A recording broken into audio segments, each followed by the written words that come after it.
Welcome back for another lore video. Today's video, as well as the next couple lore videos I'll be doing, will be special videos. For we're not going to be just talking about general D&D lore, but we're going to be talking about the events leading up to Baldur's Gate 3, starting with the story of Baldur's Gate 1. Larian Studios has mentioned that Baldur's Gate 3 will touch upon Baldur's Gate 1 and 2 in meaningful ways, and there will be some returning characters. If you guys like this video and want to hear the story of Baldur's Gate 2, as well as the other special lore video I'll be doing, make sure to subscribe to the channel. I also do a ton of other Baldur's Gate 3 content and would love to have some of you guys back. Links to my Twitter and my Discord server will be below. Join the Discord server, there's some good people on there. Enjoy the fire, and let's journey to the Forgotten Realms.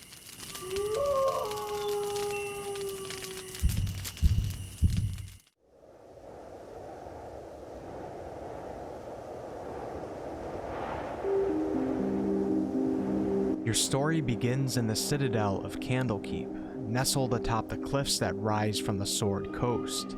It's the year 1368 Dal Reckoning, which is just over 100 years before the story of Baldur's Gate 3 will begin. Within this fortress are halls of knowledge filled with the most comprehensive collection of writings on the face of Faerun. You have spent most of your 20 years of life within the keep's walls under the tutelage of the sage Gorion, who's acted as a father and a mentor to you. He raised you on 1,000 tales of battles and tragedies, and heroes and villains. But there's one story he would not tell, and that is of your true heritage.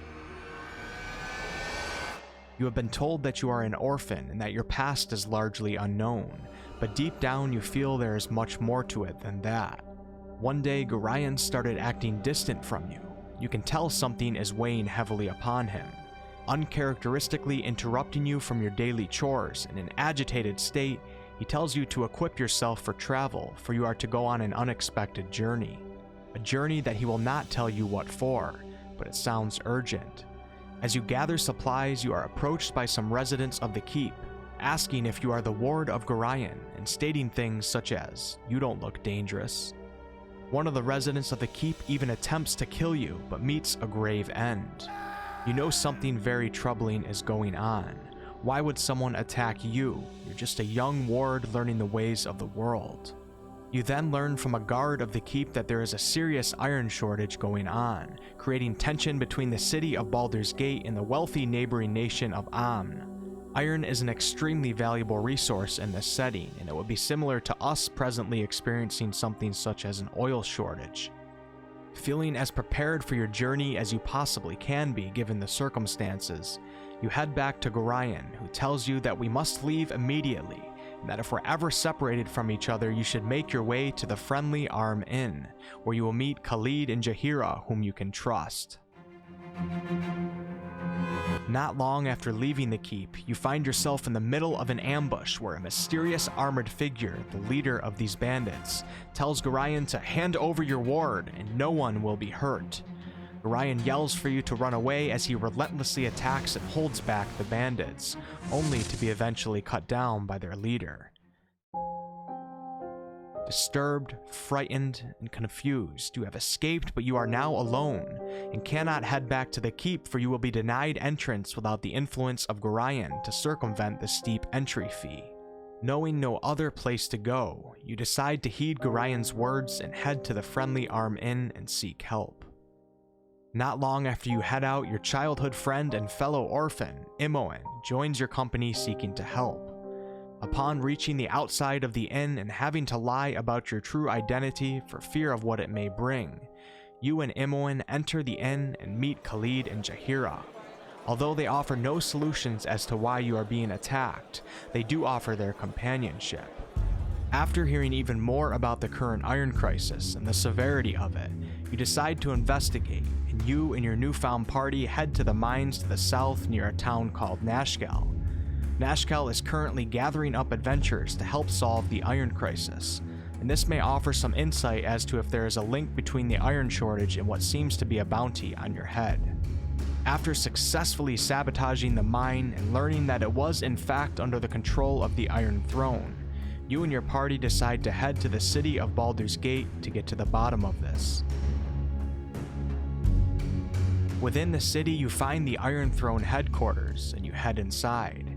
Through some clever words and eventually a hostile encounter, you end up learning that actual proof of the organization's involvement with the Iron Crisis was taken by one of the regional leaders, who is currently back in Candlekeep for an important meeting. You and your party decide to seek out Duke Elton, the leader of the Flaming Fist, which is a mercenary company that serves as the city's guard. You tell the Duke what you have learned, and he decides to give you a rare and valuable book, which will serve as the entry fee for you to get back into Candlekeep, where this mysterious meeting is being held. After traveling back to Candlekeep, which is south of Baldur's Gate, you head into the Citadel's library seeking new information, and you end up finding a prophecy written by the ancient seer Alando, foretelling how the offspring created in the time of troubles by the dead god Bhaal, the Lord of Murder, will sow chaos until only one remains to become the new Lord of Murder. The time of troubles took place not long before Baldur's Gate 1, and was a time when the gods of Faerun were forced by the overlord god Io to walk the land as mortals. Within this time, Bhaal, the Lord of Murder, was killed, but he left behind spawns of himself to help ensure his resurrection one day. I did do a lore video on the story of the Dead 3, which Bhaal was a part of. Link to that will be directly below. Learning of this prophecy becomes even more startling when you find a letter written by your former mentor, Gorion, stating that you, yes you, are among the offspring of Bhaal. You are a Bhaal spawn.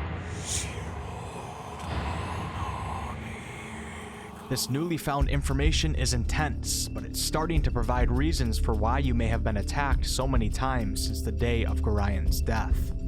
Soon after, your party is discovered and is charged with the murder of the Iron Throne leaders. Apparently, this meeting that was supposed to take place did not go as planned. You likely have not committed these acts, but depending on your decisions in the game, you may have actually been responsible. Either way, you have been arrested, charged, and imprisoned, and will remain in Candlekeep until you can be transported to Baldur's Gate to be executed. While imprisoned, your party is visited by a prominent leader in Candlekeep known as Tetheril, who reveals to you that the man responsible for Gorion's death is named Sarevok. Sarevok is a foster son of one of the Iron Throne leaders that were just murdered, and later on you will learn that he is actually responsible for these murders, if you didn't actually take the actions yourself. Tetheril then decides to teleport you and your party into the catacombs beneath the fortress to help you escape, for he believes you to be innocent. In the catacombs, you face off against doppelgangers, likely controlled by Sarevok himself, which are trying to kill you and your party. This must have something to do with you being a Bhaal spawn. Escaping the catacombs is not easy, but you and your party prevail and head back to Baldur's Gate. Upon arriving, you find yourselves accused of multiple crimes. Someone must be really wanting you and your party to be gone. While you were away at Candlekeep, the poisoning of Duke Elton took place in Baldur's Gate, and the Flaming Fist is now after you and your party. You have also been accused of assassinating one of the city's Grand Dukes, as well as playing a major role in the cause of the Iron Crisis. Something is going on here, and you need to get to the bottom of it before it costs you your life. Forced to stay low to not be spotted by the Flaming Fist, your party goes on to discover new valuable information. You learn that the Iron Throne has orchestrated the entire Iron Crisis to give themselves a monopoly over the iron trade, and with the rising tension between Baldur's Gate and Amn, the Iron Throne could then sell their stockpiled iron for extremely high prices. You also discover that Sarevok, the one trying to kill you, is also a Bhaal spawn like yourself. He is fueling the distrust between Baldur's Gate and Amn by making each think that the other is responsible for the Iron Crisis. This will cause war and chaos, and give him an opportunity to become the Lord of Murder. Sarevok had supported his foster father for many years until hearing of his father's meeting in Candlekeep. This meeting that took place could have actually created peace while greatly profiting the Iron Throne, but Sarevok needed war.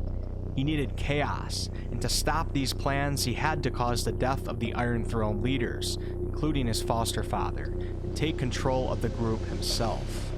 He could then take the stockpiled iron to the city of Baldur's Gate, where he would be recognized as their savior, and Sarevok did just that. His plan was working, however he needed you to be dead to truly become the Lord of Murder. The assassin parties hired to kill you would make this quite evident. In order to stop this madness, you and your party gain entry into the palace where the coronation of Sarevok to become the Grand Duke of Baldur's Gate was to be held. Within the palace, you present your findings of what Sarevok has actually done, and this forces Sarevok to flee into an ancient underground ruin beneath Baldur's Gate. Knowing that Sarevok's assassination attempts and his evil schemes would never truly end, you and your faithful party head down to the underground ruins to find and kill him. Within an ancient temple of Bhaal, you confront Sarevok and ultimately defeat him, saving the Sword Coast from his evil schemes.